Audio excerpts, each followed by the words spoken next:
And here's the thing with Ryan. Have you noticed this guy doesn't age at all?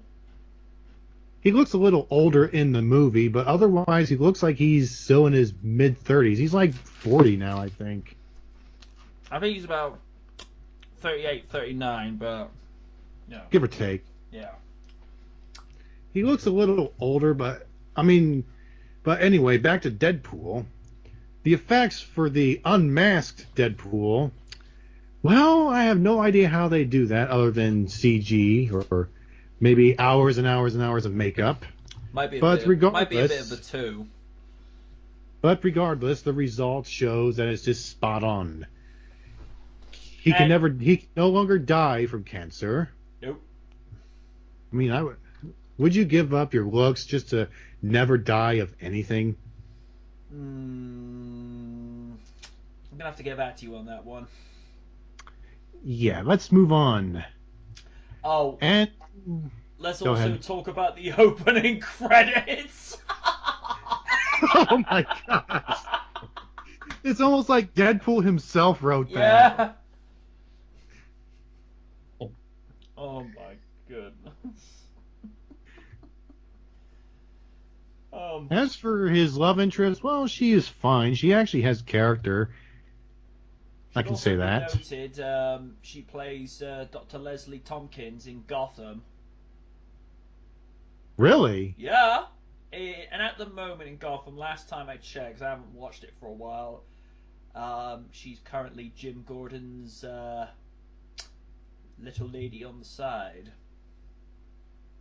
Oh, so much for not so corrupt. No. I probably should have rephrased about it. She's Gordon's lady at the moment because Oh, this is Barbara before he. Barbara Oh, this is. Gordon in Gotham has become a pretense for Harley Quinn. She's literally flown one too many times over the cuckoo's nest. Oh, Yeah, so so the wife is kind of out of the picture, kind of like the animated series. kind of like that. Oh, I disregard my statement then. Yeah. And to be honest with you, Leslie Tompkins is a better pairing for Jim because, well, unlike Barbara Keene, because obviously I'm guessing that was her maiden name before Barbara Gordon. She currently has no marbles.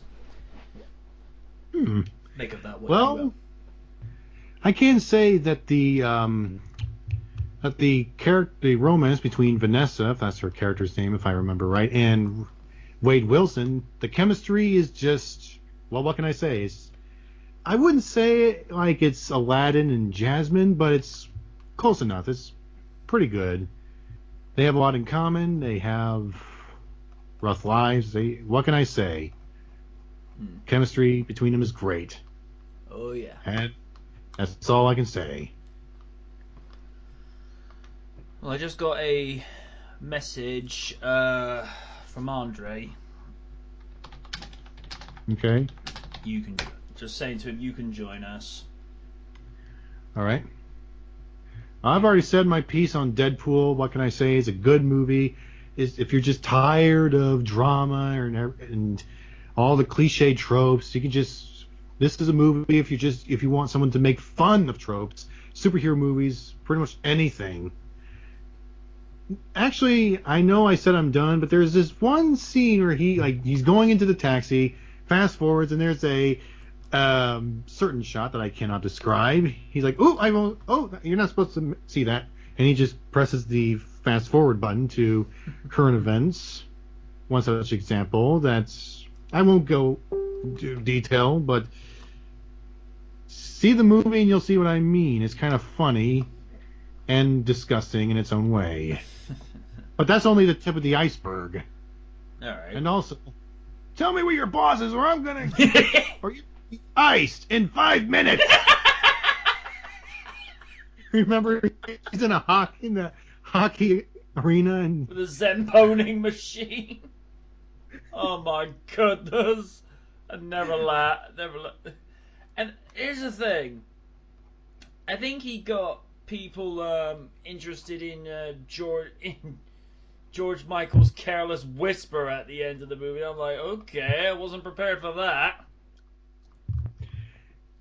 Also, spoiler alert, there's a post-credit scene that's a nod to Ferris Bueller's Day Off.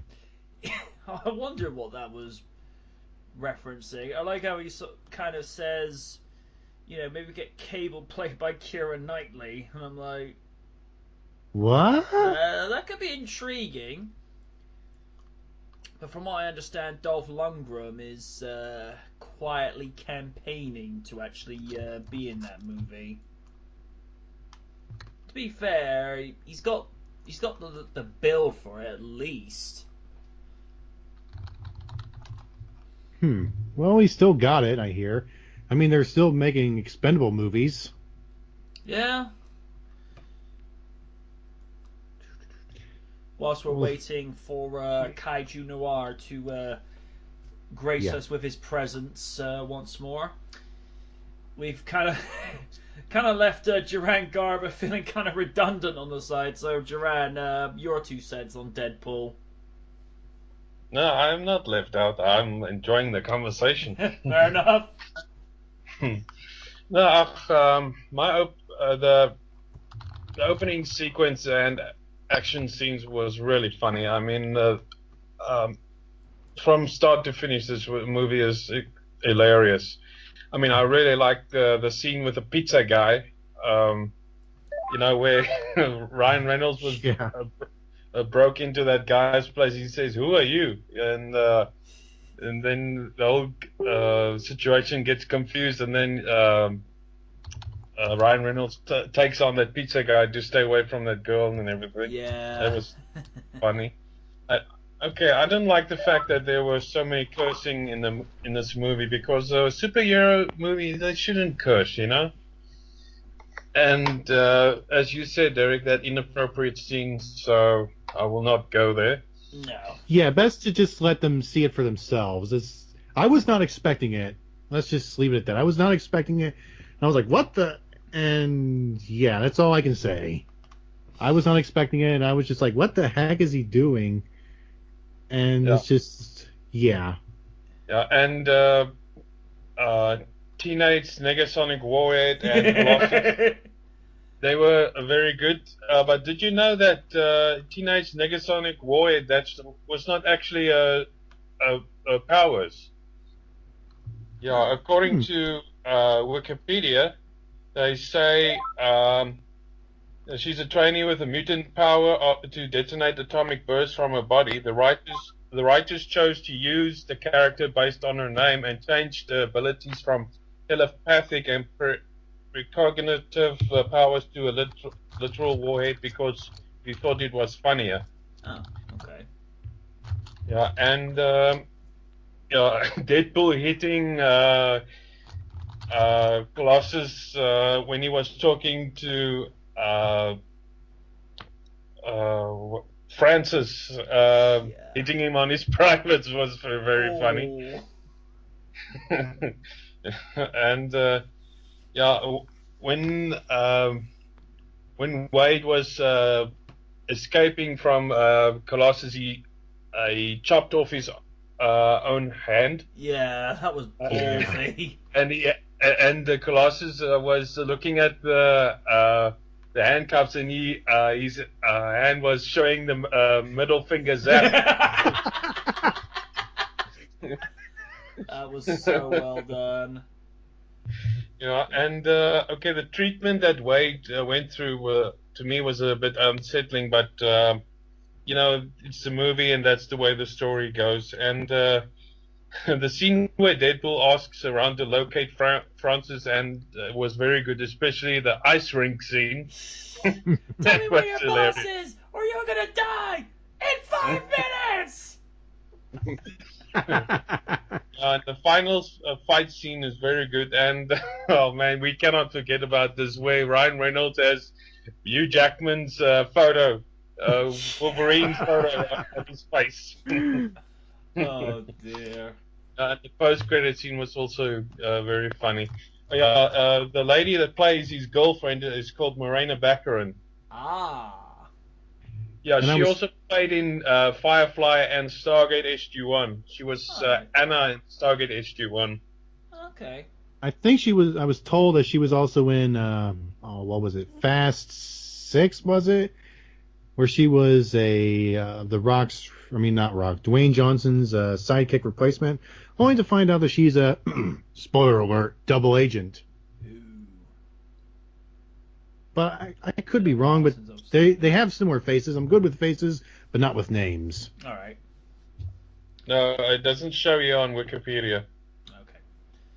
Well, we've just been joined by Kaiju Noir, and Kaiju, thank you for joining us at the early hours of the morning in Japan. How are you today? A little under the weather. A little. I just woke up with a sore throat, but you know, I hate it when that sort of things happen. But thank you very much for having me. Sorry I'm late. Right.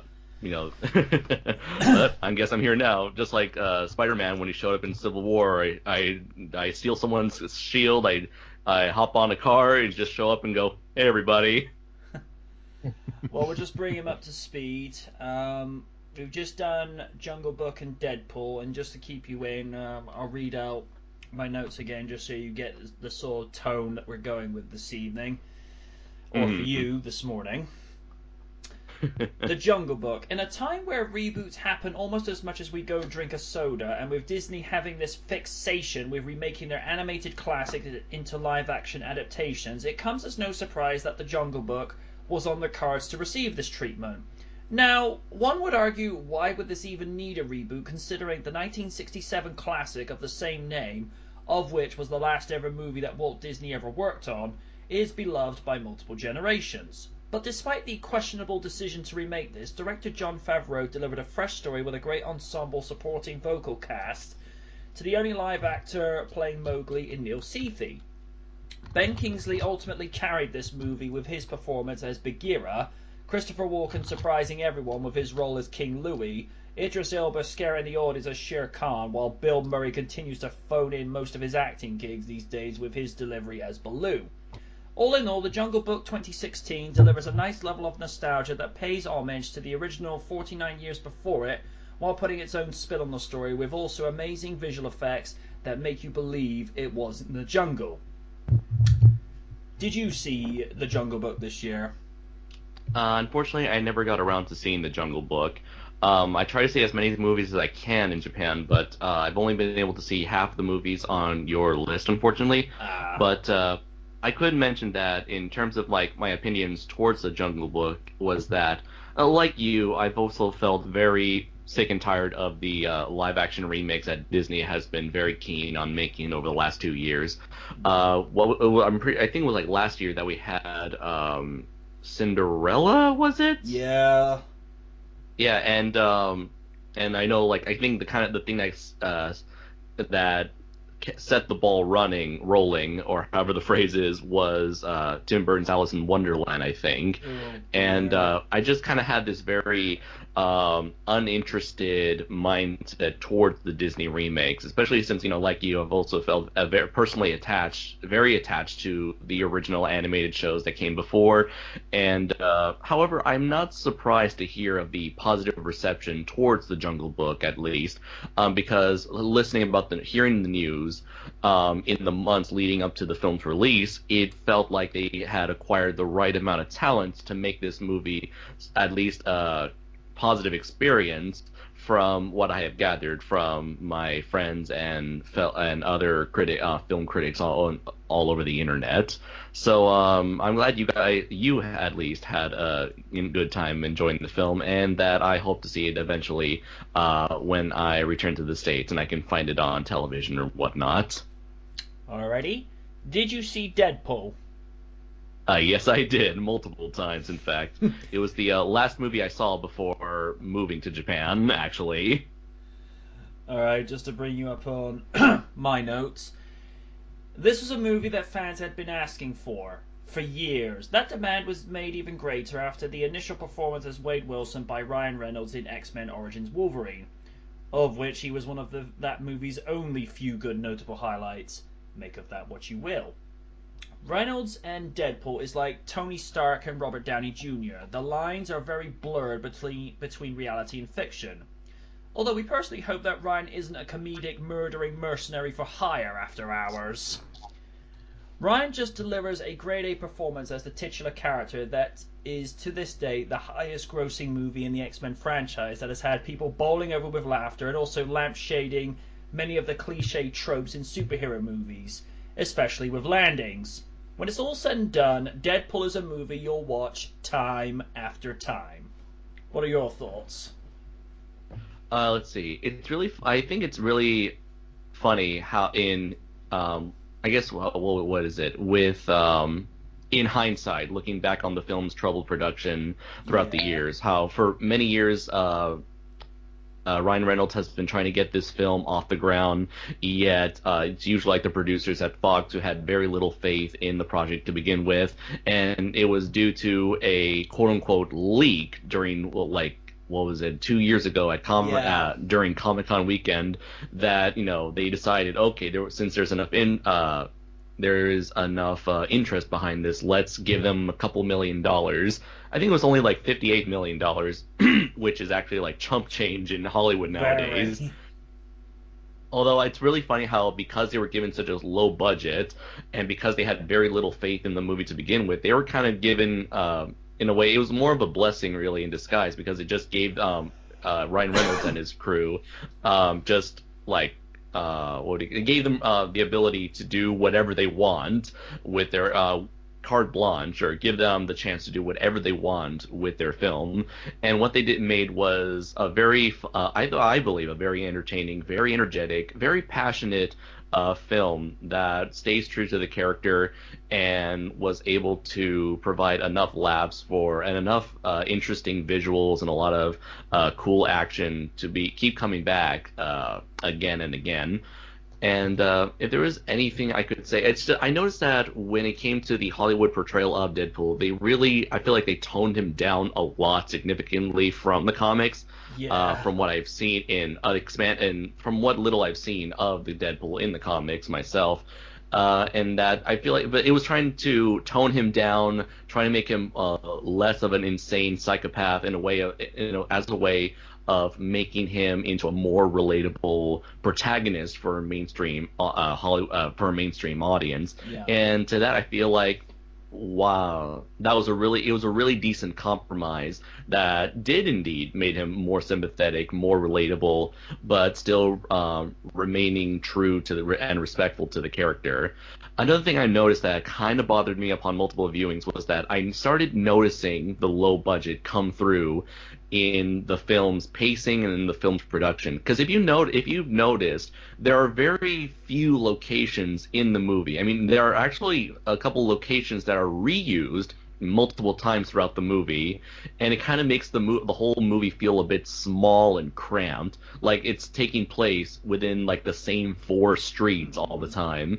But sorry, go ahead. I didn't notice that. I'm gonna have to look at that again next time I watch it. Okay, yeah, you'll notice there's the Chinese district where Deadpool lives. A good part of the movie takes place in that location. There's the laboratory, there's the bar, and there's the highway. Let's see. I guess there's the X-Men mansion. Mind you, and I guess there's the final footage. Could be, yeah. And finally, there's the climax that I believe takes place on a broken down helicarrier. So there's really only 6 locations really throughout the whole movie, or at least 6 major locations throughout the whole movie. But that goes to show you that how well they were able to handle their budget and how they were able to write a film. They weren't trying to go beyond what they could do. They took what little they had and make the most out of it. And from a filmmaking perspective, I believe that is a very worthy achievement, especially considering how they are, both Ryan Reynolds and everyone working on the movie have been laughing all the way to the bank since February. Again, this was a movie that the Hollywood executives had very little faith in, and they turned it into one of the most successful superhero films in general, if not one of the most successful X-Men related films. And now we have DC trying to copy Deadpool style with Suicide Squad. So it's a very it's a very interesting story that I think both the movie and everything that led up to the creation of the movie have been equally entertaining for overall. But in terms of the movie itself, like I said, it's a really good adaptation of the character, and I would highly recommend it to anyone old enough or mature enough to enjoy that style of humor. Alrighty.